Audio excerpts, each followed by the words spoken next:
Dans cette leçon, vous serez en mesure d'identifier et de nommer les différentes parties d'un tracé linéaire. Vous avez récemment appris à représenter des données catégorielles à l'aide d'un graphique de pointage. Une autre façon de représenter des données catégorielles consiste à créer un tracé linéaire. Tout ce dont vous avez besoin est une règle pour créer une ligne horizontale droite. Dans le premier exemple, nous avons deux tracés de lignes différents. Vous pouvez dessiner de petits points ou access pour représenter le nombre de points dans chaque catégorie. N'oubliez pas que, tout comme un tableau de pointage, vous devez inclure un titre. Le nom de chaque catégorie doit également être inclus. Vous n'avez pas besoin de dessiner une flèche de chaque côté de votre tracé de ligne, mais vous devez inclure une étiquette sous la ligne.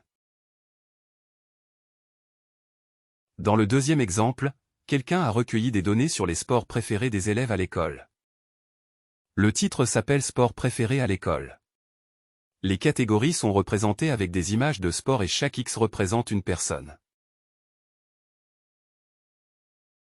Dans le troisième exemple, quelqu'un a recueilli des données sur le nombre d'enfants de chaque famille dans un quartier.